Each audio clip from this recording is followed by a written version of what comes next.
What are some of the biggest lessons you learned as a high school senior working with Bluegrass Music Hall of Famers Jim and Jesse? Oh my goodness. They're both of those. I mean, they were brothers. They were both very hard workers.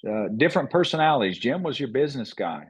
He when I went to work with them, I was actually an employee. They were taking out taxes. You know, you had your uniforms.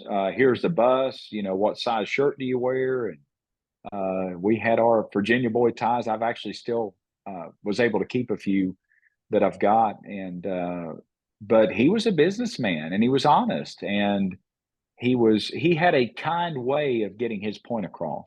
That's something with Jim McReynolds that will always stay with me is he could handle things in a very direct manner, but also in a kind manner. And he could navigate things in that way to where, you know, those guys just never got any bad press on them. And there was a reason for that. They knew how to treat people. And as far as Jesse, they just helped me so much. I remained with Jesse full time 2 seasons after Jim passed, and Jesse was always creative. One of the, you know, even when I wasn't playing full time, I would pop in and fill in or do shows here or there as he would need someone and time permitted for me. Uh, but one of the last shows I did was in Bristol at the Rhythm and Roots, and that would have been September of 2013 or 14.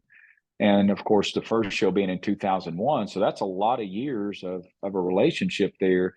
And the thing I learned from him is he never quit creating.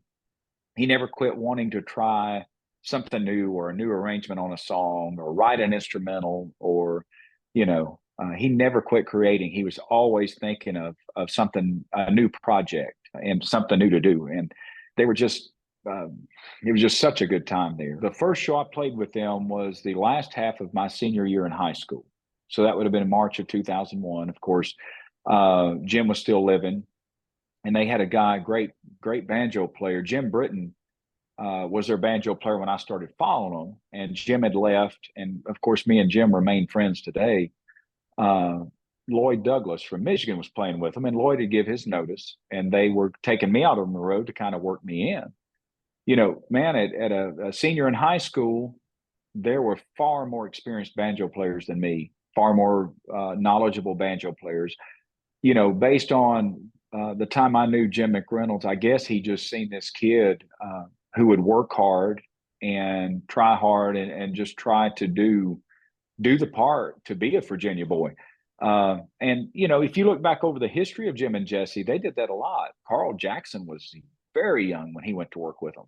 You know, a lot of players were younger players when they were in the band, and so the first show I played with them associated with the Opry was at the Ryman. We did the Bluegrass Nights at the Ryman. It was July of that year, and then I played the Opry.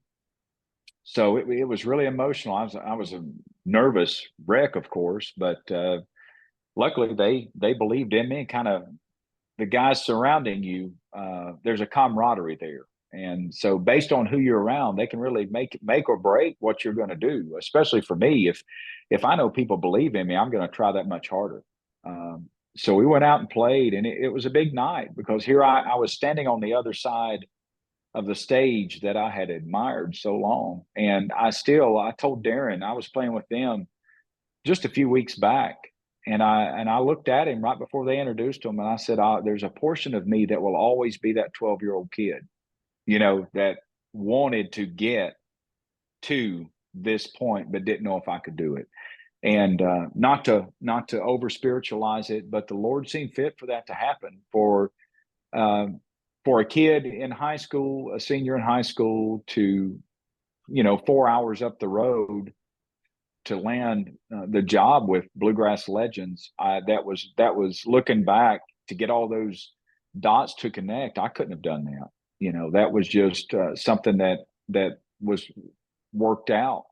I believe that. I believe that all of it was.